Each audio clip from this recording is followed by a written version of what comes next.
네, 팟캐스트. 네. 왜 이렇게 시동을 거셨어요? 아, 네. 아, 뭔가 이렇게 시작한 느낌을 가져야 될 것 아, 같아가지고. 네. 팟캐스트 불씨 시작하겠습니다.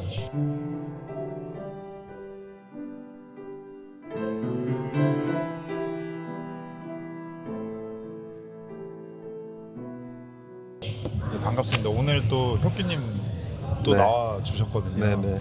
쿠바 바쁜 얘기. 백수. 네. 바쁘시죠?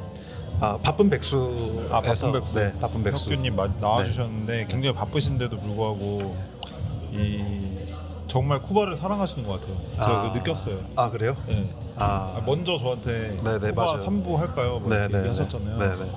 이렇게 웬만큼 사랑하지 않으면은 아, 이렇게 바쁜데도 막 그 저한테- 쿠바를 네. 사랑하는 건지 풀씨를 사랑하는 건지, 예, 둘 다인 건지. 네. 둘 다인가 보다. 네, 둘 다예요. 네. 네. 네. 그래서 이제 결정을 하는 거죠. 네. 오늘 쿠바 이야기의 종지부인가요? 그쵸. 이게 쭉 하면서 얘기하고 싶었던 것들이 이제 여행을 하면서 느꼈던 만났던 쿠바 사람들의 어떤 일상에 대한 이야기, 그리고 그 일상이 형성된 뭐 쿠바의 역사적, 사회적 조건이나 뭐 이런 것들에 대한 얘기들이 이제 1, 2부에 주로 있었다면은, 이제 지금 3부 같은 경우에는 네. 최근에 그쵸, 최근- 어떤 경제 네, 위기와 네. 경제 개혁. 경제 개혁, 그리고 이제 계속 시위나 이런 시위하고 게, 있죠. 네, 그렇죠. 시위도 계속 일어나고 있고, 나름의 그 시위에 대한 어떤 통제나 탄압들도 이제 이루어지기도 있기도 하고. 좀 더 치밀하게 한번 다뤄봐야겠다. 치밀할까요? 그건 모르겠지만 네, 그래도 좀 다뤄볼 필요가 있겠다는 생각이 근데 들었어요. 이게 다 네. 기획을 하신 거예요? 처음에 시작할 때 아, 1부, 원래는 3부 이렇게 아니에요. 1, 아니에요? 2, 2부, 3부가 아니고 한 번에 이걸 세 개를 다 하는 걸 다 생각해서. 하려고 생각을 했었어요. 네, 네. 근데 근데 생각보다 길어져가지고. 얘기하다 보니까 절대 안 되는데요? 이 얘기 저 얘기만 하다 네, 보니까 이거 그리고 사실 1, 2부도 네. 아시겠지만 제가 엄청 편집한 거잖아요. 그 편집의 마술 많이 줄였죠. 줄였잖아요. 네네네. 내 말 살려네. 오늘 하는 것까지 다 하면은 거의 네. 5시간 음, 이지 않을까. 시간 오늘 내주셔서 1시간만 하더라도 감사합니다. 1시간 네, 그쵸. 뭐 오늘 진짜 한 45분만 하더라도 그렇죠. 다 녹음한 거 합치면은 그죠? 그게 될 것 같아요. 네. 혁규님이 네. 어떤 그날의 이야기를 시작할 때 네. 두관식으로 네. 오늘은 지난번에는 이런 이야기를 했고요. 네. 오늘은 이 이야기를 할 것입니다라고 논문처럼 맞아요. 버릇이에요. 얘기를 하시더라고요. 네, 버릇이에요. 아, 버릇이에요? 네, 네. 와, 나 그래서 나 깜짝 놀랐어요. 근데 보통 사람들은 그렇게 안 하거든요. 그냥 생각나는 대로 얘기하지. 네. 뭐 처음에 이야기 시작할 때 오늘은 이런 얘기를 할 겁니다. 네, 네. 이렇게 얘기 안 하거든요. 그리고 혁규님은 마지막에도 정리하고. 이야기가 다 끝나잖아요. 오늘은 이런 이야기를 했다고 하시더라고요. 맞죠. 근데 제가 그거 다 편집했어요. 맞아. 맞은 것 같았어요. 네. 그걸 하는 게 좀 약간. 근데 좋았어요. 저는 좋은데 이게 분량이 길어지다 보니까 네, 맞아요. 그래서 쳐냈습니다. 맞아. 네, 그래서 오늘 해주실 이야기가 최근에 쿠바에서 시위를 많이 하나요? 네, 그렇죠. 네. 시위 계속 일어나고. 냄비 두드리기 시위 네, 뭐 이런 거. 멤버디 두르기 시위 뭐 이렇게 부르기도 하고, 뭐 그냥 리베르타드, 뭐 자유 이렇게 번역되는 외치는 거니까 시위. 그걸 외치는 시위 뭐 이렇게 뭐 벽에다 얘기도 낙서하고 하고. 이런다면서요? 네, 그런 것도 하고. 근데 이제 뭐 낙서하고 이제 그래피티 하고 뭐 이런 거는 네. 뭐 그래도 주로 많이 하는 것 같은데, 전력난이나 그러니까 수도 고갈이나 식량 부족 같은 것들로 해서 워낙 사는 게 이제 어려워지니까 이제 시위나 이제 자신들의 이 힘듦을 표현하거나 표출하는 것들을 하는데, 뭐 낮에 하거나 하면 이제 당연히 잡혀가거나 할 수 있잖아요. 탄압을 쿠바에 받으니까 밤에 이제 하는 거예요. 아. 근데 또 밤에 하면은 불빛이 없는 위험하잖아요. 네. 그러니까 이제 쓰레기 같은 거를 뭐 태우거나 이렇게 아. 해서 불을 피우고 뭐 이렇게 시위 마땅히 효과를 시위 내야 효과를 되니까. 내야 되니까 이제 냄비나 후라이팬 같은 거를 두들리면서 이제 구호도 외치고 이제 뭐 이렇게 하는 거죠. 전기를 달라, 자유를 달라 이런. 네. 전기를 달라, 뭐 자유를 달라, 그리고 뭐 정권에 대한 좀 반정부 메시지를 얘기하기도 하고. 근데 이건 네, 지금 그렇죠. 쿠바 상황은 어쨌든 어떤 이념이나 이런 걸 떠나가지고 거기 살고 있는 사람들의 삶이 너무 어려우니까. 그쵸. 물도 없고 전력도 없고 네. 뭐 그러다 보니까 당연히 시위할 수밖에 없는 것 같아요. 없는 상황이죠. 네. 다른 이야기들도 그랬지만 이제 쿠바에 대한 좀 낭만이나 이런 걸 여전히 갖고 있긴 하지만 로망 같은 걸 갖고 있긴 하지만 그들은 그게 뭐 93년, 94년 정도부터 소비에트 몰락하고 그 이후부터 해서 소련의 지원금 같은 게 끊기고 거의 그게 국가 재정의 30% 정도였는데 그게 끊기고 하면서 자립의 방안을 모색해야 되는데 그러면은 거의 그때부터 특별기간이라고 하는 뭐 북한의 고난의 행군 시기 같은 뭐 이런 게 유료로 치면 한 30년 넘은 거잖아요. 네. 그러면은 사실 명교 나이 때나 제 나이 때나 치면은 어릴 때부터 그냥 만성적인 가난에 이제 노출되어져 있었고 그냥 그런 환경에 그냥 살았던 거고 또 거기에 사는 사람들은 당연히 적응하면서 뭐 살긴 하겠지만 한편으로는 계속해서 상황이 안 좋아지니까 이걸 또 급격하게 또 체화를 하면서 힘들어하는 사람들이 있는 것 같아요. 특히 코로나 전후로 해서 그래서 코로나 시기로 해서 이제 정말 경제가 더 안 좋아지니까 그때 이제 큰 위기가 있었던 것 같고 그 전후로 해서 이제 좀 시위들이 더 많아지기 시작했다라고 이제 들었는데 코로나 이후로. 네, 코로나 이후로 2021년 시위 같은 경우에는 거의 뭐 30몇 년 만에 벌어진 쿠바의 대규모 시위다 막 이런 얘기들도 있는데 지금은 지금은 규모가 얼마나 되나요? 그 참깨 추산을 정확히 모르겠어요. 거의 동시다발적으로 이제 여기저기서 네, 이런 지역들에서. 여러 도시들에서 동시에. 네, 그러니까 시작은 그 동쪽 끝에 있는 그 산티아고 데 쿠바에서 시작이 됐는데 네. 이제 그때는 그 2018년부터 휴대폰이 보급되기 시작하거든요. 그래서 그 전에는 사실 시위해도 다른 지역에서 시위하는 거 모르죠. 이제 21년에 이제 너무 뭐 자원 고갈이나 이런 것들 때문에 너무 힘들어가지고 빈곤 문제에 이제 저항을 해서 정부를 규탄하기 위해서 산티아고 데 쿠바에서 이제 시위를 시작했는데 그 시위를 시작하는 거를 SNS에 올리니까 각 지역에 있는 시민들이나 활동가들이 그래도 좀 수호인 활동가들이 있으니까 그런 분들이 다 나서 가지고 전국 각지에서 이제 시위가 이제 크게 일어났었고 그때 이제 유혈 사태가 날 정도로 강경한 진압이 있었다고 알려져 있어요. 그래서 뭐 유튜브나 이런 데 치면은 여러 좀 영상들도 있고 영상도 있어요? 네, 영상도 있고 그래요.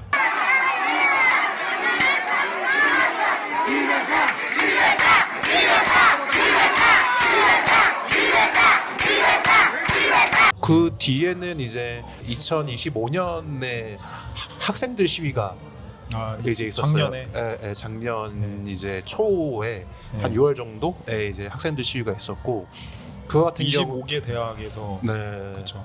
네, 25개 대학에서 시위가 있었고 이게 촉발된 계기가 네. 인터넷 요금제 인상해가지고 맞아요, 공동으로 비판하는 성명을 발표하면서 시위가 시작된 거라고. 맞아요. 네. 그래서 에텍사라고 하는 데가 통신 기업인데 국영통신기업, 국영통신기업. 국영통신기업. 우리로 치면 옛날 한국통신 한통신 같은 거지.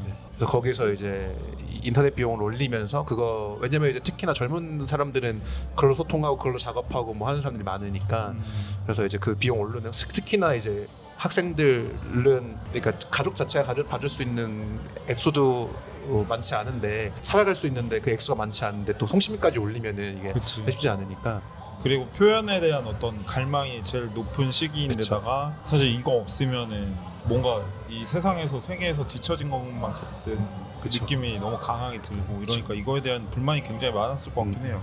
다른 것들을 계속 접할 수 있는 엄청난 신세계가 열린 거잖아요. 그렇죠, 그렇죠. 근데 이제 그거를 이제 뭔가 어렵게 되거나 뭐 이런 상황들이 발생하는 거니까 그래서 일어났어. 그때 그치. 이제 엄청난 또 정부 쿠바 헌법은 어떤지 모르겠어요. 쿠바 법은 어떤지 모르겠는데 사법 경찰들이 학교에 들어와서 이제 신문하고 뭐 가족들까지도 이제 다 뭐 엄청 괴롭히고 뭐 이렇게 했다고 많이 알려져 있죠. 그리고 학교 총장들은 다 정부 소속이잖아요. 네. 총장들이 이제 또 엄청 또 이제 학생들 탄압하고 탄압하고 네. 감시하고 네. 뭐 정학 주고 뭐 네. 이런 식으로 그랬다고 하더라고요. 이제 이런 것들이 계속 불만들이 누적되어 오고 있는 상황, 에너지 위기 그리고 이제 뭐 식량의 문제, 뭐 물의 문제, 뭐 이런 기본적인 필수품에 대한 뭐 문제들 이런 것들도 누적돼 있는 데다가 사실 큰 트리거는 이제 올해 1월달에 트럼프가 베네수엘라를 이제 침공하고 마두로 체포하고 원유 공급의 그 경로를 차단하면서 전력난이 심해진 상황인 거죠. 그래서 거기서 이제 사람들이 이제 전력을 달라 이제 이런 시위를 5월 말 정도부터 얼마 안 됐네요. 네, 크게 한달 전쯤부터. 오래되지 않았어요. 네. 쿠바에 계신 분들이나 뭐 다른 사람들 통해서 보거나 아니면은 뭐 기사를 통해서 보게 되면은 4월, 5월부터 그런 게 조금씩 있다고 했는데 그게 거의 이제 매일같이 본격화된 거는 거의 5월 말부터 인 것 같아요. 쓰레기에 불 태우는 이유도 물론 뭐 태울 게 없어서인 것도 물론 있을 수 있겠죠. 불을 피워야 되니까 그런 거 있겠지만 이제 쓰레기를 안 치우고 쌓여 있으니까 그 쓰레기를 치워달라는 또 항의이기도 하고 네, 여러 결이 이제 있겠죠. 네. 네, 그래서 이제 그렇게 시위를 계속 해 오고 있다라고 이제 보시면 될 것 같아요. 그래서 전력 문제나 뭐 식량 문제나 뭐 이런 것들 다 치면은 93년부터 누적되었다고 아까 말씀드렸잖아요. 그래서 네. 화프스 네트워크에 관련된 네. 그 넷플릭스에 올라 있는 영화가 있는데 이제 거기가 딱 그 시대 때를 다루거든요. 근데 이제 거기서도 이제 막 이런 얘기를 해요. 그 마이애미를 망명해서 막 얘기를 하면서 쿠바에서 사는 거는 전기도 안 나고 물 공급도 어렵고 막 이런 얘기를 막 하거든요. 그래서 이미 그때부터 있었던 일이라고 하는 거를 이제 어느 정도 알 수 있는 상황들인 거죠. 저 가끔 쿠바에 계신 분들하고 요즘 왓츠앱으로 연락하고 하면은 3일 만에 불 들어왔다, 전기 들어왔다, 막 이런 얘기 막 하기도 해요. 드디어 좀 전기 들어왔다, 막 이런 얘기하고 그러고 이제 진짜 심각하구나. 냉장고에 있는 거 다 버렸다, 뭐 이런 얘기 하기도 하고 전기가 안 들어오니까 냉장 안 돌아가니까. 그렇죠. 그리고 이제 물도 네. 전기 들어올 때만 퍼놓아야 그러니까 이제 펌프가 작동해야지 물이 나오니까. 네. 심지어 이제 그 상수도 시스템도 마비가. 네. 그리고 상수도만 아니죠. 이제 하수도 똑같은데 하수도 또 변을 보거나 뭔가 하면은 전기가 내려야 되는데 필요하죠, 네. 사실. 네. 내려야 되는데 안 내려가니까 이제 물로 부으면 또 물은 또 줄어들게 되는 거고 하니까 그 정도로 없는 거구나. 엄청 저 있을 때도 근데 그게 하루의 절반 정도는 그런 상황이었으니까 그래요? 저 잠깐 있을 때도 근데 이제 그게 뭐 한 3, 4일 가고 하면은 진짜 미쳐버리는 거죠 사람들이. 그래서 연락이 끊긴 사람들도 있어요. 그냥 자연스럽게. 그래요? 연락을 하던 친구들 왜 한 끊겼죠? 2명 정도 체포돼서? 모르겠어요. 그건 아닌 거 되게 좀 핸드폰 젊은 충전이 안 친구인데 돼서? 그럴 수도 있고 그럴 수도 있겠죠. 충전 안 되거나 이제 이런 대화를 나누고 싶지 않을 수도 있죠. 그냥 저랑 뭐 왜냐면 제가 너무 괜찮냐 어려우니까 계속 괜찮냐 뭐 이런 거 물어보니까 스트레스. 스트레스 있어요. 그게 네. 스트레스 있죠. 네. 그래서 내가 너무 괜찮냐고 물어봤나 뭐 이런 미안함과 죄스러움을 좀 갖게 됐는데 아무튼 맞아요. 뭐 그렇습니다. 그러니까 이제 한 그렇게 며칠 동안 불 안 나오고 하는 걸 여러분 생각해 보면은 진짜 엄청 쉽지 않죠. 해 들어올 때만 나가서 살고 하는 건데. 그래서 시위를 막 하니까 네. 6월 달에만 38명이 네. 구속됐어요? 네네. 체포된 거죠. 체포된 거죠. 네. 근데 그 중에서 6명이 미성년자. 네. 전기, 식량, 물을 요구하는 어떤 시위에 참여했다가 체포됐다. 그렇죠. 네. 이들이 되게 심각한 상황이네요. 그렇죠. 근데 이들이 이제 나와서 뭐 얘기를 하는 구호들이 네. 제일 중요하잖아요. 네. 근데 뭐 예를 들어서 전기를 달라, 물을 달라, 식량을 달라, 뭐 자유를 달라, 뭐 이런 거까지야 뭐 정말 그냥 정권 입장에서는 정부 입장에서는 이해할 만한데 만약에 뭐 독재 정권 타도 혹은 카네를 물러나라. 지금 이제 대통령으로 있는 디아스 카네를 물러나라. 뭐 이런 구호들도 있다고 해요. 근데 충분히 나올 수 있는 구호고. 그것도 그렇죠. 그러니까 이제 자기의 생존에 대한 요구만이 아니고 그 생존을 어느 정도 좌지우지하거나 분배나 이런 것들의 권한을 갖고 있는 국가나 정부가 그 역할을 제대로 하지 않는다라고 이제 판단이 들었을 때는 이제 뭐 자유 혹은 독재 타도 뭐 물러가라 뭐 이런 거 충분히 할 수 이제 있죠. 이거는 이제 엘토케에 나왔던 기사인데 이제 뭐 3명의 여성이 시위 당일날 구금됐다가 이제 풀려났는데 그 사람들한테 얘기를 들어보니까 시위 당일 누군가가 사진을 찍었고 그거를 이제 담당 책임자한테 넘겨서 이제 자기는 체포됐다라고 이제 이야기를 했고 변호사를 선임을 할 수 있고 그리고 형사 고발될 수 있다. 왜 형사 고발되는지 모르겠는데 불법 시위라는 거 아니에요? 불법 그쵸, 시위니까 형사 고발될 수 있다 이렇게 얘기했다는 거죠. 그래서 이제 뭐 공공 질서 문란 뭐 이런 것들이 하는 거죠. 혹은 뭐 선동죄 뭐 이런 것들. 그러니까 권위주의적인 정권이면은 다 그런 법이 있는 것 같아요. 공공 질서 문란, 사회 질서 혼란 뭐 이런. 네, 그렇죠. 그 놈의 질서가 뭔지 모르겠지만 그게 너무 주관적이어가지고 그 법이. 그러니까 공공 질서를 어지럽혔다는 거는 사실 귀에 걸면 귀걸이, 코에 걸면 코걸이잖아요. 그렇죠. 판단하기 나름이잖아요. 맞아요. 뭐가 얼마나 어지럽히냐 다 정도도 너무 다르고 그 법 자체가 더 밑단에 있는 그 일선 어떤 그 경찰들이나 판사들이나 어떤 지역에 있는 뭐 당 간부들이나 이런 사람들이 자의적으로 판단해서 자기 마음에 안 드는 사람 보내버리기가 너무 쉬운 법인 것 같아요. 그래서 너무 자의성이 너무 강해요. 맞아요. 그래서 그게 있대요. 뭐 사이가 안 좋은 사람을 그런 식으로 그냥 고발하는 경우도 있다고 하더라고요. 그러니까요. 네, 그거 너무 가능하거든요. 일단 그런 제도가 그런 식으로 만들어지면은 설계되면은 그런 문제가 무조건 생기는 것 같아요. 그래서 나도 나중에 누구랑 싸우면은 만약 싫은 사람 있으면 저렇게 고발할 수 있나 이런 생각을. 당연히 그렇게 뭔가 이렇게 사회적 관계가 어지럽혀지고 안 좋아지면은 그런 문제들이 엄청 생기겠죠. 갈등을 그런 식으로 하려고 하는. 그래서 쿠바 사람들이 서로 안 좋게 헤어지는 거를 안 한대요. 네. 왜냐면 고발할 수 있으니까. 그래서 뭐 좋게 좋게 헤어지는 경우가 많다고. 그러니까 뭐 안 좋은 일이 있더라도 그냥 최대한 좋게 뭐 이런. 그게 또 이렇게 내재돼서 이렇게 온 문화 같은 것들도 있는 것 같아요. 그래서 이제 이런 거 보면은 일단은 이게 정부 같은 경우가 이제 2019년에 헌법 개정을 하면서 그때 이제 많은 것들을 좀 개정을 하거든요. 몇 번의 헌법 개정을 한다거나 뭐 이런 시도들이 이제 몇 번 있는데, 이제 아까 말씀드렸던 것처럼 93년 뭐 94년 이 사이에 한번 시장 개방을 이제 피델이 한번 하고, 그리고 이제 뭐 2018년 피델이 이 사임한 이에 라울이 잡고 2009년부터 해서 2011년 정도까지 한번 또 민간 기업 같은 것들을 활성화하는 방식으로 이제 혹은 합작 회사를 만들 수 있는 거 이런 것들을 만든다거나 이런 것들을 이제 하고, 그리고 이제 아까 그 94년 이때 시장 개방하고 할 때 그때 생기는 게 가이사도 이제 그때 생겨요. 그렇죠. 네.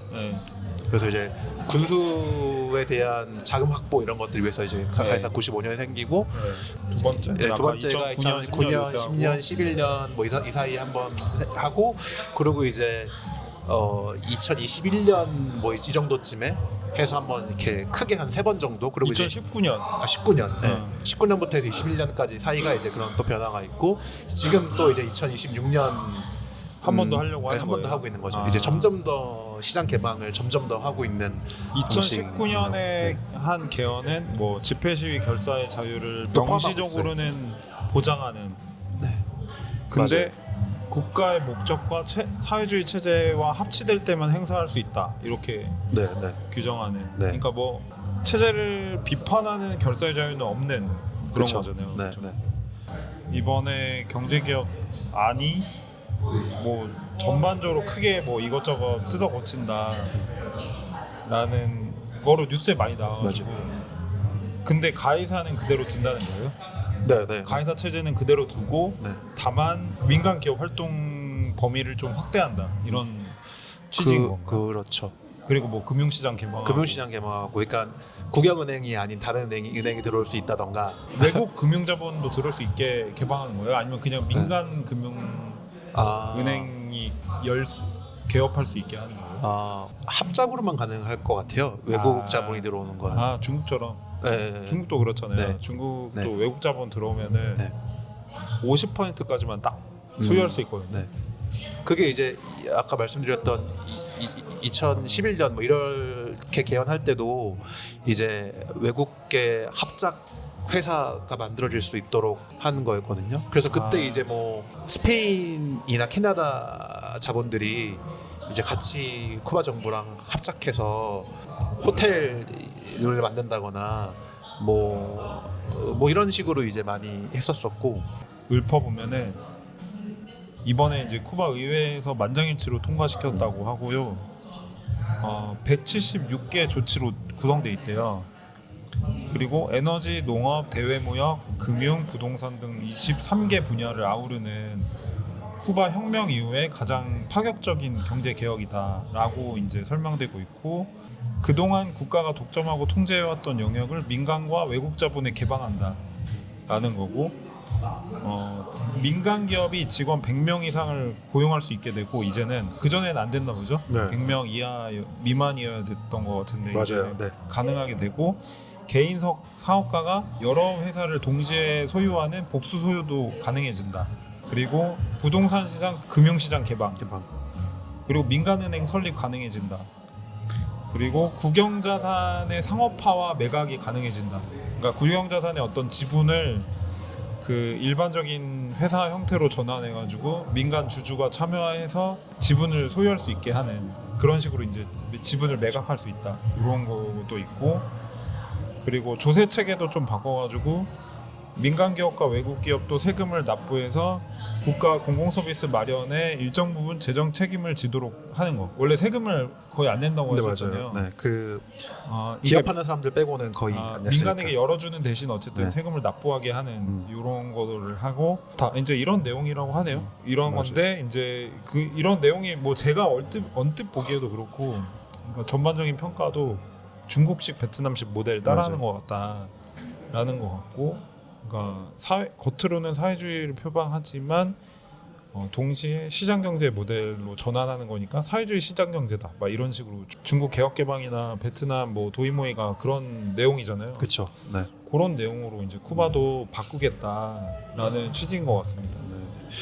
뭐 여러 의견들이 있는 것 같아요. 뭐 그거를 이제 뭐 전형적인 신자유주의적 뭐 개방 아니냐 뭐 이렇게 보시는 분들도 있는 것 같고, 네, 근데 또 그렇게만 물론 이제 그런 측면이 있긴 하지만 이제 기존의 사회주의 체제를 유지하겠다라고 하는 엄청 강력한 말을 하고 있긴 한데 이제 공산당 일당 체제 네, 유지하는 그쵸. 거랑 뭐 사회주의 체제를 유지하는 건 사실 다른 말인데, 거기서는 이제 뭐 사회주의 체제 유지라는 말을 이제 그 말의 이면에 있는 거는 공산당 일당 체제를 유지하겠다 이 말인 것 같고. 네. 근데 이렇게 하면 기본적으로 이제 민간인이 엄청 큰 자본가가 될 수도 있잖아요. 아, 그렇죠.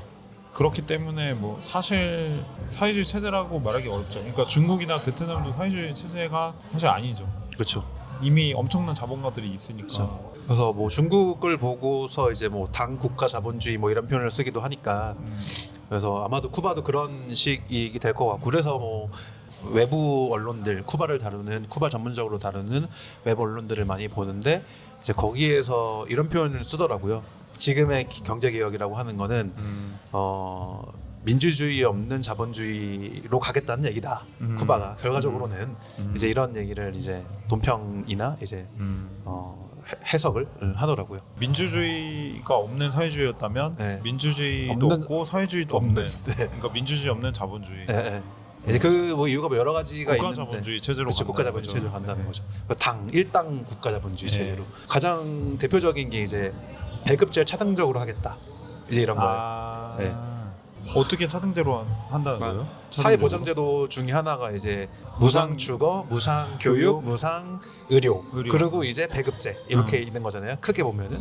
근데 이미 무상 주거는 이미 붕괴됐고, 무상 교육도 뭐 거의 붕괴됐고, 무상 의료도 약간 붕괴됐고, 옛날에 배급제가 그래도 좀 버티고 있었는데, 그래도 배급제도 뭐 그래도 일주일에 한 번 정도만 나오고 할 정도로 좀 열악해지긴 했지만, 근데 이제 배급제를 만인한테 주는 게 아니고 국민한테 모두 주는 게 아니고 이거를 계층적으로 봤었을 때 가장 최하의 빈곤층에게만 차등적으로 주겠다. 이제 이렇게 이번 개헌에 들어가 있는 선택과 집중을 한다는 네, 거죠. 그렇죠. 네. 뭐 그거는 어느 정도는 이해할 수. 이해할 수 그러니까 아예 아무한테도 제대로 돌아가지 않는 방식을 할 바에야, 지속할 바에야 진짜 필요한 사람들한테 제대로 하게 될 수 있다면 차라리 그건 그쵸. 낫다고는 생각합니다. 네, 네. 그리고 이제 그게 일단 첫 번째로 기존에 자랑했던 그들의 사회보장 체계, 혹은 그들이 중요하게 생각했던 사회보장 체제의 어떤 붕괴를 좀 대표적으로 보여주는 게 이제 그런 그쵸. 배급제를 이제 그렇게 차등적으로 하겠다라고 하는 거고, 그러면 이제 뭐 그런 얘기 항상 있잖아요. 뭐 신자유주의 들어오고 하면서 이제 얘기가 되는 게, 그러면은 그런 빈곤한 사람들은 빈곤을 증명해야 되냐, 이제 그게 여기서 발생하겠죠. 근데 물론 어떤 체제로 되는지에 따라 어떤 방식으로 하는지에 따라 다르겠지만, 어쨌거나 이제 빈곤을 증명해야지만 배급을 받을 수 있는 이런 상황이 또 올 수도 있는 거니까. 빈곤을 증명하는 할 수 있는 체계를 만드는 게 어렵죠. 그쵸. 사실 네. 완전히 행정적인 그렇죠. 체계가 되는 건데 그쵸. 모든 걸 기록해야 되고 신용 기록도 그쵸. 엄청 해야 되고 그러니까. 그게 굉장히 어렵죠. 그러니까 뭐 물론 그렇게 해서 최빈층한테 지원을 집중하는 건 좋은 건데 근데 이제 그걸 하는 행정적인 방식이라고 하는 게 사실 지금까지는 이렇게 딱히 좋은 방식이 있었나라고 하면은 그거는 지금 아예 그게 없는 거잖아요. 그죠. 네. 그냥 모두에게 주는 거니까. 네. 그래갖고 이제 그게 어렵겠네요. 네. 그리고 이제 두 번째로는 그 재밌는 이것도 좀 흥미롭다고 생각하는 것 중에 하나인데 그 아까 민간 이제 기업. 민간 기업 이제 얘기했는데 그러니까 국영 기업의 민간화에서 이제 국영 기업을 일종의 주식회사로 이제 만들어서 지분을 해가지고 그만큼 자율적으로 이제 하고 그리고 니네가 망하든 말든 이제 니네가 이제 하는 거다 이제 이렇게 하는데 이제 그거를 총괄하는 기관을 하나를 만들었어요. 기관을. 네네. 아, 그래서 그런 국영기업의 민간화를 상업화 이런 거를 네네네. 총괄하는. 네네. 그래서 이제 국가기업자산연구소라고 하는 걸 설립을 해서 네. 거기에서 수익성이 없는 부실 국영기업들 정리하고 혹은 그거를 민간 뭐 혹은 해외 자본까지 들어올 수 있도록 이제 하고 자생하게 하겠다 이제 뭐 이런 거고 그거의 모델이 중국 모델이라고 해요. 네. 중국이- 국유자산관리감독위원회 맞아요. SASC. 네. 네. 1979년에 개혁 개방한 이후에 한 10년 동안 그 안에서 계속 논쟁하고 막 이러다가 지금 쿠바가 이제 시작하려고 하는 이런 조치를 전면화하니까 제가 알기로 80년대 후반부터 90년대 초중반까지 옛날에 이제 중국 국영 기업들은 동북 지방에 많았거든요. 중공업 이렇게 몰려 있으니까 옛날 만주고 만주 그쪽에 그런 장비들이 많이 있잖아요. 석탄 채굴도 네. 거기서 많이 하고 그랬으니까. 그러다 보니까 거기에서 일하던 국영기업 노동자들이 중국에서 이제 직공이라고 하는데 추정컨대 한 8천만에서 1억 명 정도가 정리해고됐다. 그러니까 중국에서는 샤강이라고 하지만 그러니까 그냥 집에 보내는 건데 사실상 정리해고인데 그 정도 수준으로 이루어졌다고 하더라고요. 그래서 그때 막 시위도 엄청나게 많이 하고 그러니까 그런 구조조정이 되겠죠. 만약에 이런 조치를 한다고 하면은 기업의 어떤 효율성도 필요하고 수익성도 중요하게 판단 요소가 되는 거니까 일자리가 많이 없어지겠죠. 그게 아마도 유연화가 되겠죠. 맞아요, 노동 유연화되겠죠. 유연화. 네. 근데 이제 문제는 그렇게 주식회사화하고 민영화하고 뭐 상업기업으로 만든다고 하면은 이제 그쪽에서 판단해서 노동자들을 이제 쉽게 구조조정할 수 있고 이런 판단도 그냥 알아서 내릴 수 있는 것들도 한 축에 있고 해외 자본이 유입될 수 있는 뭐 이런 뭐 가능성도 있고 근데 해외 자본이 들어올지 모르겠어요. 쿠바에서 뭐 뭘 보고 들어올지 모르겠어요. 왜냐면은 인구 자체가 너무 줄어들고 있고 다 고령화된 인구라 가지고 어떤 자본이 들어와서 여기서 뭘 할지는 사실상 뭐 전혀 예측할 수 없는. 그러니까 미국에 나가 있는 쿠바 출신 사람들 같은 경우에는 너무 그 뭐라 해야 되죠? 반정부적인 성격이 굉장히 강하잖아요. 그렇죠. 그러니까 이런 사람들한테 쉽게 열어주기 어렵잖아요. 그렇죠. 중국이야 사실 화교들한테 화교 자본한테 열면서 된 건데 이게 어려워서 어렵겠네요. 그렇죠. 쉽지가 않겠네요. 네, 쉽지 않을 것 같아요. 마이애미나 이런 데 나가 있는 사람들이 이제 쿠바인으로서 엄청 정체성 갖고 있긴 하지만 이제 반공산당 그렇죠. 네. 혹은 이제 반카스트로 단체 그쵸, 뭐 이런 그쵸. 것들이었기 때문에 이걸 어떻게 이 사람들을 반체제 인물들이기 때문에 반체제 단체이기 때문에 이 자본이 들어오긴 사실 어려울 거고 그러니까. 그렇다면 어떻게 될지는 진짜 알 수가 없는 상황. 중국 자본밖에 없겠는데. 근데 그럴 것 같아요. 중국이 그렇지 않아요? 예, 네. 러시아나 중국 정도. 아, 네. 근데 러시아가 뭐 그렇게 크진 않을 경제 것 안 같고 좋고 네, 그러니까 그래서 중국일 가능성도 쉽지 높고. 않네요. 그래서 근데 이제 또 그러면은 미국이 싫어하고 트럼프가 아 이게 여러모로 어렵네. 그러니까 이제 사실 네. 이렇게 개방하는 게 미국의 압박 때문인 것도 있는데 네. 이렇게 해서 중국 자본이 들어오면은 이제 사실상은 미국 때문에 미국하고의 그런 외교나 이런 문제 때문에 열었는데 또 중국이 들어오게 되면은 이게 약간 또 그림이 생겨지는 거죠. 그러니까 이건 쉽지 않을 정말 쉽게 이렇게 어떻게 풀기가 좀 어려운 문제인 것 같고 그리고 또 더 중요한 것 중에 하나는 국가기업자산연구소. 네. 여기가 관리할 수 있는 국영기업의 범위에서 가해산 제외가 됩니다. 아, 네, 그게 이제 그게 또 무슨 의미가 핵심 있을까? 중에 하나죠. 엄청나게 규모가 크잖아요. 네. 가해사는. 그렇죠. 가해사를 제외하면은 이거는 제대로 안 될 텐데. 그러니까 뭐 통신, 뭐 은행, 그러니까요. 관광, 뭐 이런 쿠바의 주요한 경제는 다 이쪽이 쥐고 있으니까 이제 사실 그거는 안 내준다 뭐 이런 건가요? 그렇죠. 네. 여전히 넘어야 될 산이 많네요. 네, 네. 그러니까 이제- 시장화를 한다고 해도 시장화에 대한 어떤 지지 여부를 떠나서 시장화를 한다고 하더라도 쉽지 않겠네요. 실제적으로는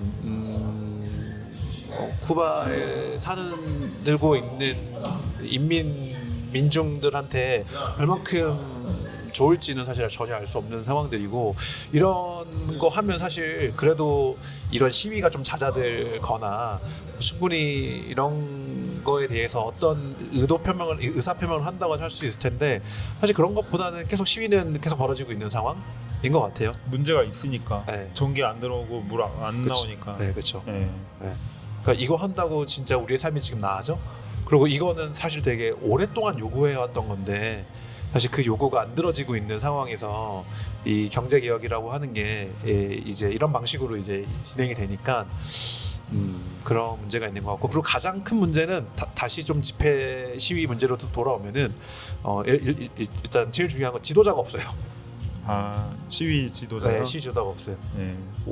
내부에 없는 게 제일 문제죠. 그러니까 누군가가 마이크를 져주기를, 단상에 올라가 주기를 사람들이 바랄 텐데, 그걸 쉽게 올라갈 수 있는 사람은 사실 없는 것 같고, 그러면 그런 사람이 있으면 바로 잡혀가겠죠. 잡아가겠죠. 네. 잡혀가겠죠. 네. 네. 그래서 이게 다 산발적으로 일어나는데 네. 그거를 이렇게 좀 결집해서 지금 일당 체제에 대해서 좀 문제를 제기하고 그걸 풀어갈 수 있는 것들에 대해서는 좀 출구가 보이지 않는다. 그래서 사실 그게 제일 오늘 번외편이라도 이제 선보를 하자고 했던 게 이제 네. 사실 그것 때문입니다. 그래서 출구 안 보여서? 출구가 안 보이는데 출구 안 보이지만 이 얘기를 좀 했으면 좋겠다고 생각했고, 계속 시위가 일어나고 있고 그거에 대한 탄압들이 일어나고 있는 거를 좀 이야기했으면 좋겠고, 미국 대 쿠바의 문제로만 보면은 안 된다. 보면은 이게 좀 너무 많은 제약들이 좀 있는 것 같아요. 그러니까 이걸 다 이해할 수 없는 문제들이 좀 있는 것 맞아요. 같아요. 네. 근데 그럼에도 불구하고 그래도 이 사실 지난번에 얘기하긴 했잖아요. 네, 미국이 네. 미국의 그러니까 엄청난 문제죠. 네. 이 미국의 경제 제재가 근본적으로 있기 때문에 이 수십 년 동안 쿠바의 경제 상황이 굉장히 악화될 수밖에 반세기 없고, 동안 사실 반세기 사회주의 동안 체제라는 거는 한 나라에서 사회주의 체제를 유지한다는 건 불가능하죠. 그러니까 북한도 그렇게 된 거고, 쿠바 역시도 이 타락하지 않았다고 하더라도, 부패하지 않았다고 하더라도 사실 이 완전히 경제 봉쇄가 된 상태에서 사회주의 체제를 일국적으로 유지하는 거는 불가능하잖아요. 무역이라는 게 필요한 그쵸. 거잖아요. 자원의 문제가 있고, 그러니까 뭐 진짜 뭐 완벽하게 내수를 100% 한다고 치면 또 모르겠지만 사실 그런 건 불가능하잖아요. 그런 나라는 거의 네. 중국도 사실 안 되는데, 그러니까 큰 나라도 안 되는데. 되니까. 네. 어쨌든 그 근본적인 요인은 분명히 있지만, 미국 핑계만 대기에는 쿠바 체제가 갖고 있는 어떤 모순들이 많이 있다. 네. 이런 거를 네. 얘기하기 위해서. 맞습니다. 근데 어쨌든 그럼에도 불구하고 그 논쟁 구도는 계속 그런 식으로 펼쳐지는 것 같아요. 트럼프 때문이다, 아니다, 뭐 이런 식으로만 펼쳐지는 것 같아가지고.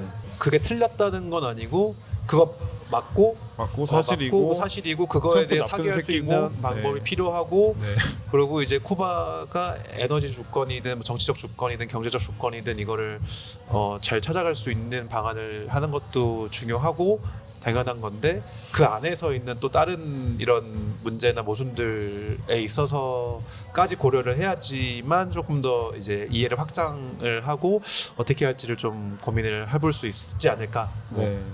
그럼 우리는 어떻게 해야 될까요? 우리는 어떻게 해야 될까요? 그게 제일 그러니까 현실적으로 생각을 하면요. 네네.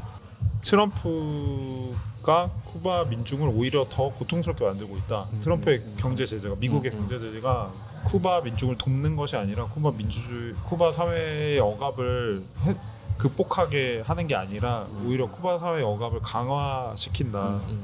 라는 것도 비판해야 된다고 생각하고요. 그리고 동시에 쿠바 체제가 모순적이고 억압적이다, 이런 거에 대해서 구체적인 현실들에 대해서 이야기하면서 계속 알리는 것도 저는 필요하다고 생각하고요. 그런데 동시에 실제적으로 이런 국제 관계 현실과 미국이라는 나라의 엄청난 힘과 이런 관계 속에서 실제적으로 어떻게 그러면 연대해야 될까를 생각을 해보면은 쿠바 상황에 대해서 조금이라도 좀 지원하기 위한 민간 연대 캠페인 이런 거 있잖아요. 있죠. 네. 그런 거에 좀 그래도 함께 해야 약간이라도 평범한 사람들의 삶의 숨통이 트이게 만드는. 그러니까 저는 숨통이 트여야 민주주의도 민주주의를 위한 운동도 여지가 더 많아진다고 생각이 들어가지고 그렇죠. 그런 거는 그래도 함께 해야 되지 않나. 맞아요. 그거 얘기하기 전에 그러면은 조사를 더 하셨길래 네네. 이 얘기를 해주실 거예요? 뭐죠? 쿠바에서 태양광이 제대로 작동하지 않는 이유. 아, 그거 재밌는 얘기는 아니지만 그냥 간단히만 치면은 그런 거죠. 태양광이 왜 안 되는지에 대한 크게 두 가지의 이유가 있는 건데, 네. 하나는 태양광 시스템 자체가 쿠바 전역을 커버할 수 없는 상황이고, 그리고 이제 기술적으로 그게 불가능한 상황. 이게 첫 번째로 하나가 있고, 그게 그게 기술적으로 왜 불가능한 거예요? 그게 전기를 모아놔야 돼서 그런 거예요? 그렇죠. 그리고 아. 모아놔야 되고 해가 나올 때만 이제 전력이 생산이 그쵸, 되는 거잖아요. 그리고 이제 그게 전력이 생산되려면 또 전력이 연결돼 있어야지 또 생산이 되잖아요. 맞아요. 그래서 비축을 하는 건데 그 태양광 설치하고만 했던 엔지니어가 한 인터뷰를 봤는데 나는 지금 쿠바는 상황이 이게 낮에만 해야 되는데 예를 들어서 구름이 끼어도 잘 생산이 안 되고 그리고 그 태양광 패널 자체가 잔디나 이런 데 어디에 붙어 있으면 뭐 온도 이런 문제 때문에 생산이 안 된대요. 그리고 이제 그 생산이 되려면은 전력이 연결돼 있어야 생산이 되는데 그쵸, 그쵸. 전력이 전체가 다 전력이 끊겨버릴 때가 있기 때문에 또 생산이 안 되는 중간에 유실되거나 끊기는 경우가 생긴다. 아, 유실된다. 네, 아, 전체 전력 시스템 자체가 마비되는 마비될 순간들이 때, 자주 네. 와서. 예. 아. 그러니까 이제 그게 있더라도 제대로 작동하지 않는 조건들이 아. 여러 가지가 있는 거죠. 진짜 심한 문제네. 네. 그러니까 이제 그러려면 사실 더 재정을 투입하거나 뭐 해가지고 뭐 태양광 발전을 잘 될 수 있는 그 환경들을 구축해줘야 되는데 그 환경 구축이 잘 안 되고 있는 상황이라고 하는 게 이제 가장 근본적인 거. 그래서 이제 그러니까 우리나라 같은 경우에는 집 지붕에다가 이제 태양광 패널 달면은 한 달에 뭐 몇만 원씩 들어오기도 하고 그쵸. 뭐 그런 거 있잖아요. 네. 근데 그런 게 아예 안 된다는 안 되는 거잖아요. 거죠. 네. 그리고 이제 그렇게 집에다가 설치를 하려고 하는 경우들이 있는데 이제 그런 경우에 태양광 패널 자체가 이들의 1년 월급 정도 되는 거예요. 아, 1년 뭐 2년 월급 정도 워낙 되는 비싸니까. 거예요. 네. 그렇다고 해서 뭐 지원금을 주는 것도 아니고 우리처럼 그냥 너네 이거 사서 하면 니네 전력을 쓸 수 있어 이렇게 되는 거고 혹은 그거를 뭐 의사나 뭐 교사나 이런 변호사나 이런 사람들한테는 일부 좀 지원 같은 걸 하는데 일반 민중들한테는 지원이 안 된다. 지원 안 되고 이제 사라고 하고 할부는 해준대요 대신에 아니 이게 12개월 할부. 쿠바 안에서 태양광 패널 생산 네. 공장이 있다고는 들었거든요. 네네네 있다고 들었어요. 근데 비싸다고 들었어요. 그래서. 근데 이제 네. 그 생산 역량이 아주 큰 건 아니라서 이제 비싼 거죠. 그렇죠. 네. 그래서 오히려 그런 그 쿠바에 계시는 한국 분이 저한테 한국이 훨씬 더 싸네. 한국에서 갖고 오는 돈이 더 싸지 않을까 이런 얘기를 한번 하시더라고요. 한국에서 네, 그래서 저한테 너 언제 들어와? 막 이렇게 물어봐서 사서 좀 가져가세요. 그래서 그럼 지난번부터 치면서 지금 내가 사가야 될 게 몇 개입니까? 가져가야 될 게. 네, 그렇죠. 그래서 안 되는 거구나. 네, 그러니까 이제 국가에서 전력 생산을 많이 하기 위해서 대규모로 하기 위해서는 네. 일단 기술적으로 환경적으로 지금 잘 안 되는 게 하나 있고 네. 그거를 민간 차원에서 어느 정도 자생을 하기 위해서라고 봤을 때도 가격이 너무 비싸고 해서 보급이 어려운 부분들이 이제 있고 그리고 태양광으로 100% 다 할 수는 없으니까 뭐 다른 에너지를 이제 비교적 이렇게 비율 배분을 잘 해야 되는데 그거 자체를 하려면 그래도 화력 발전이 어느 정도 돌아가야 되는데 지금 상황에서 근데 화력 발전소들이 이제 다 50년대 60년대 뭐 소련이나 중국이나 뭐 이런 데 지원으로 이제 세워진 데들이라 가지고 지금 노후화된 장비들이라서 하나씩 화력 발전소가 지금 계속 뭐 중단되고 막 이러고 있어요. 그래서 산티아고 데 쿠바 같은 경우에는 아예 중단돼서 지금 작동을 잘 안 하고 있고 거기 그 화력 발전소 설비를 보수하는 걸로 2000년대 초반에는 뭐 국가 재정의 30%도 투입하고 막 이 정도로 했는데도 그 제대로 잘 안 됐나 봐요. 그래서 그거에 대해서 대체 국가 재정의 30%를 했는데도 왜 안 되냐라고 하는 거를 이제 좀 공개해 달라라고 하는 거에서도 제대로 공개를 안 하고 있고 뭐 이런 것 때문에도 외곽 언론 쪽에서는 대체 그 돈이 다 어디 들어간 거냐 실제로 발전소 하는데 들어간 거 뭐 개보수하는데 들어간 거 맞냐 뭐 이런 식의 지금 좀 문제 제기들도 하고 있는 상황이라고 볼 수 있을 것 같아요. 그래서 이제 전력 문제가 사실 에너지 주권이라고 하는 게 너무 복잡한 문제라서 기술적인 문제들도 있고 심지어 그 인공호흡기를 써야 되는 병원 중환자실에 있는 환자들까지도 아니면은 뭐 신생아들한테도 이게 너무 전기의 문제가 너무 심해가지고 생명 위협도 받고 있는 심각한 수준이라고 그저께 네.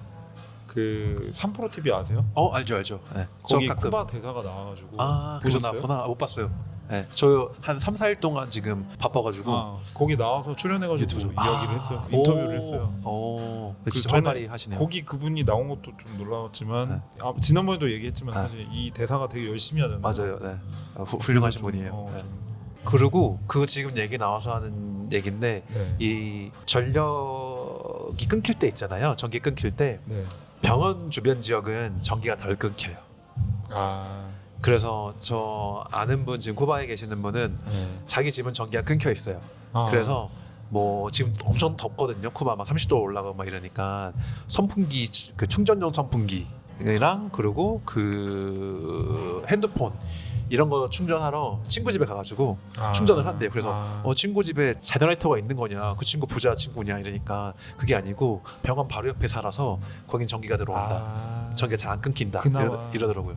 병원을 그래도 어느 정도 보루로 좀 전기를 유지하려고는 하는 거예요. 그런 데들은 중요한 데들은 그래도 이제 최대한 전기를 안 끊으려고 이제 하는 거죠. 선택적으로 사실 할 수밖에 없는 거죠.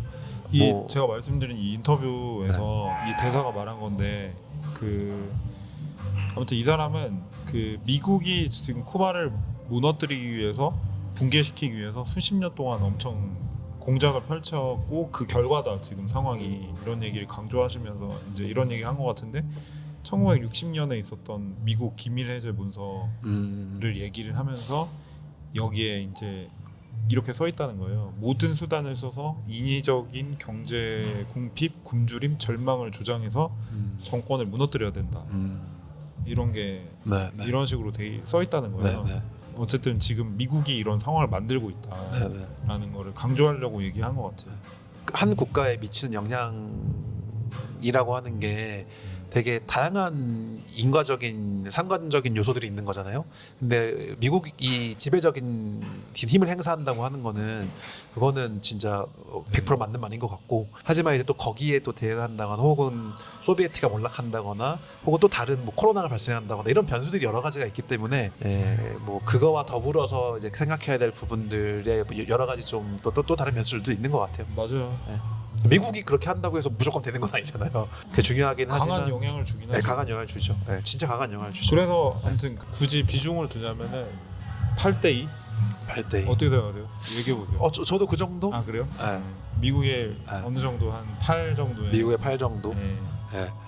그리고 이거는 사실 그런 것 같아요. 그러니까 사회주의 체제가 일국적으로 사실 되게 어려운 문제이기 때문에 이거는 미국의 제지가 없었다고 하더라도 일단은 지금 전반적으로 그거를 유지할 수 있는 상황이 얼마큼 됐을까라고 하는 게 일단 첫 번째로 있고, 그리고 두 번째로는 기본적으로 봤을 때 생산력의 수준이 그만큼 올라가지 않았는데 사회주의 체제를 고수한다는 게 무모했다. 과연 가능한 걸까? 라는 생각이, 그렇다고 해서 뭐 꼭 굳이 뭐 자본주의를 거쳐야 된다 뭐 이런 거라기보다는 그런 거에 대한 그때는 크게 고민이 없었을 거. 그냥 그때는 워낙에 냉전, 그러니까 2차 세계대전이 끝나고 50년대 이후에 냉전 시대의 어떤 그게 너무 강하다 보니까 이제 소련탄에 붙을 거냐 뭐 이런 게 너무 강하니까. 약간. 그리고 지난번에도 말씀드렸지만 이제 원래 피델이 처음에 혁명을 하고 했을 때, 이제 59년 하고 했을 때는 스스로가 마르크스 레닌주의자가 아니었기 때문에 그냥 민족주의자. 일종의 민족주의자 혹은 그렇죠. 그렇게 가깝죠. 그러다가 이제 그 이후에 이제 한 61년, 2년 이렇게 가면서 이제 마르크스 레닌주의 노선, 그러니까 러시아식 노선을 택하게 된 거니까. 근데 이제 그런 만큼 좀 내수나 이거를 가능할 수 있는 좀 어떤 산업적 발전이나 이런 것들을 좀 같이 꾀했어야 될 것 같은데 네. 소련에 너무 많이 의지했던 것들도 있을 거고, 그리고 섬이라는 지정학적인 그 특성상, 그리고 이제 미국의 금수로치라고 하는 모든 특성상 이제 그게 사실 좀 어려웠을 텐데, 그걸 그러니까요. 타게 하는 거를 사실 좀 더 중요하게 맞아요. 두 개를 같이 가져갔었어야 됐던 것 같아요. 그래서 사실 체게바라 선생님을 생각하면 너무 슬프지만 슬프잖아요. 너무 아름다운 꿈이었잖아요. 너무 슬프지만 어쨌든 실패를 받아들이고 그치만 또 트럼프에 투항할 수는 없잖아요. 그렇죠. 뭐 또 쿠바 공산당도 잘못한 게 있잖아요. 가해사 막 이런 네, 그 체제 잘못된 것 같고. 인권 탄압 문제도 그렇고. 그쵸. 네. 그거를 좀 반성하면서 버티면서 현실적으로 지금 어쩔 수 없이 이제 약간 개방하고 이렇게 하는 거에 대해서는 그렇게 하고, 다시 어쨌든 쿠바 혁명 본연의 의의를 다시 회복하기 위해서 좀 장기간의 플랜 속에서 해야 되지 않을까. 그래서 마지막을 생각했던 게 오늘 올해가 피델 100주기. 아, 그래요? 예. 그래서 피델이 이제 1926년 태어난 지 태어난 지 태어난 지 100년. 이제 혁명을 59년에 했으니까, 네. 그러니까 59년에 이뤘으니까. 그래서 이제 어떤 단체에서는 지금 인스타나 이런 SNS에서 피델 100주기 100개의 포스터 뭐 이런 캠페인을 하고 있어요. 아, 그래요? 네, 그래서 이제 포스터 100개를 이제 받겠다는 거죠, 사람들한테. 그래서 거기에 자원해라 뭐 이제 이런 캠페인을 하더라고요. 그래서 되게 흥미롭다고 생각했고, 그래서 100개 이미지만을 하는 게 아니고 피델의 하바나 선언에서부터 피델의 뭐 공적도 있고 치적도 있고, 뭐 워낙에 그리고 이제 소문도 많잖아요. 뭐 피델이 이제 이루려고 했던 쿠바의 어떤 이상 꿈, 뭐 사회주의에 대한 뭐 열망 뭐 이런 거나 체게바라와 함께 꿈꿨던 뭐 그런 해방이라는 문제도 있고, 라틴 아메리카의 해방이라는 문제도 있고, 그러니까 그런 거를 좀 다시 복귀할 수 있는 뭔가 한번 회고하거나 뭐 평가하거나 반성하거나, 여기 앞으로 좀뭐 사회운동이나 혹은 어떤 의미를 가질 수 있는 건지 한번 고민할 수 있는 계기들이 좀 있으면 좋겠다라는 걸로 마무리하면 어떨까 생각을 한번 해봤습니다. 글이요? 아, 그럼 말로? 그런 말로. 네. 그런 글을 글- 쓰시겠어요? 제가 어떻게 씁니까? 저도 못 쓰죠. 네. 왜요? 쿠바, 쓰세요. 쿠바 전문적으로 또 연구하시는 분들도 있고, 뭐 아이, 피델 자사전 쓰시는 분들도 있고, 뭐 이러니까. 활동가로서 쓰는 거죠. 네. 알겠습니다. 여기 체게바라를 좋아했던 네. 활동가 사람으로서 네. 그 아까 제가 말씀드렸던 네. Let Cuba Live라는 캠페인이 있대요. 맞아요, 국제 맞아요. 캠페인. 여기 네. 그 제안하는 사람들이 뭐 엔젤라 데이비스도 있고, 뭐 누구냐, 마크 버팔로 같은 맞아요. 영화 엄청 유명한 이 영화 배우도 거기도 있고. 쿠바계일 거예요. 아, 그래요? 제가 버팔로? 알기로는 쿠바계라고. 그래요? 네. 근데 되게 진보적인 네요. 근데 그 쿠바 망명자들 중에서 좌파도 있고. 좌파 꽤 많아요. 네. 그리고 제인 폰다, 올리버 스톤 영화 감독 네네네네. 사람도 있고, 뭐 되게 많거든요. 아무튼 이런 분들이 모여가지고 제안을 한 캠페인인 것 같고, 이게 뭐냐면은 돈을 기부를 하거나 아니면은 티셔츠를 구매할 수 있습니다. 네네. 여기 사이트 들어가면서 티셔츠를 구매를 하면은 그 판매 수익금 전액이 쿠바 병원과 태양광 발전기와 패널을 보내주는 사업에 사용된대요. 네, 좋은 것 같지 않나요? 맞아요. 네. 네, 티셔츠는 그래서 하나 사면은 좋을 것 같고요. 여기 이 사이트 제가 그 댓글이나 그 유튜브 그 영상 설명란에다가 넣을 테니까 여기서 이거 들으시는 분들이 들어가셔서. 아까 제가 말한 그 쿠바 솔리다리티 캠페인, 그 영국 쪽 거기도 이제 그 비슷한 걸 하고 있어요. 다른 캠페인이 있나요? 네. 거기는 직접 뭐 약이랑 이런 거, 의학이랑 티셔츠나 뭐 이런 굿즈 같은 거 판매한 수익금 같은 거를 아예 배를 타고 가서 전달해주고. 그거 봤어요. 네. 맞아요. 얼마 전에 2달 전쯤에 갔었잖아요. 네. 그죠? 영국 쿠바 솔리다리티 캠페인. 네. 영국 노동자 계급 뭐 중심 그런 단체하고 연결돼 있는 곳이라고 들었어요. 근데 딱 여기도 홈페이지 들어가면은 가게 그 굿즈 살 수 있는 이게 있어가지고 맞아요. 네. 이런 데서 네. 살 수 있는 것 같습니다. 네. 근데 여기는 사이트가 많이 느리네요. 여기 그렇습니다. 보니까 사인도 아까 제 Let Cuba Live 여기 캠페인 같은 경우에는 사인도 동참할 수 있고, 뭐 기부도 할 수 있고 그런 것 같습니다. 네. 기본적으로 생활고가 나아져야 네. 이제 할 수 있는 부분들이 또 있으니까 네. 기본적인 의식주 자체가 지금 네. 의는 빼고 일단 식주. 네. 지금 네. 어쨌든 지금 당장 그래도 할 수 있는 것은 이 캠페인을 같이 하는 거, 네네. 트럼프를 규탄하는 거 이런 것이 필요한 것 같습니다. 그렇습니다. 네. 그럼 여기까지인가요? 오늘까지 3부에 걸쳐서 쿠바 이야기를 해주신 혁규님, 바쁜 백수님 너무 네. 감사드리고 다음에 또 나중에 네네. 쿠바 갔다 오거나 네네. 새로운 소식이 있거나 네네. 피델 카스트로에 대해서 얘기하고 싶다. 아. 체게바라에 대해서 얘기하고 싶으면은 아 피델 한번 해보고 싶네요. 근데 피델 진짜. 특집. 네, 피델은 피델 한번 어떤 해보고 싶네요. 사람인가? 네. 체게바라는 어떤 사람인가? 아 그거는 워낙에 다 잘 알아요. 알려진 게 많고 하니까. 근데 야, 티셔츠 옛날에는 아저씨. 대학에 가면은 네. 학생도 안 해도 체게바라 평전 다 읽었잖아요. 솔직히 그러니까. 뭐 시위 안 나가도 체게바라 체벌 평전 정도는 읽어야 알지. 되나 보다 하고 네, 읽었잖아요. 근데 지금은 전혀 아니죠. 그렇구나. 그렇죠. 체게바라도 모를걸요? 아 그냥 그렇죠. 20대 분들은 모를걸요. 앤디월 작품에 나오지 않나? 아무튼 뭐 그런 같은 이미지만 알지. 이미지로 보면서 아 저 그리고 아저씨 뭐 이렇게 되는 건가? 축구 경기 보면은 뭐 프로축구 리그 같은 거 보면은 깃발로 막 이렇게 흔드는 아. 그런 거나 뭐 수원 삼성 깃발 중에도 있거든요. 그래요?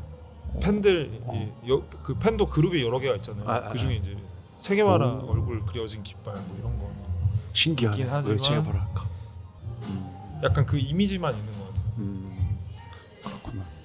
그러니까 둘은 어쨌거나 다르잖아요. 체게바라는 계속 아르헨티나인인데 쿠바 독립을 해서 또 그리고 이제 쿠바 해방이 됐다고 독립과 해방이 됐다고 하니까 그 혁명을 이제 전파하러 또 볼리비아에도 가고 막 연설도 뭐 베트남에 대한 연설도 하고 그쵸, 막 그쵸, 등등등 이제 아프리카에 대한 연설도 하고 네. 네, 그렇죠. 근데 이제 피델은 어쨌거나 국가의 한 명의 원수로서 이제 하는 작업들을 또 그치, 해본 그치. 거고 하니까 둘은 또 다를 것 같은데 완전 다른 길을 네. 가죠. 네.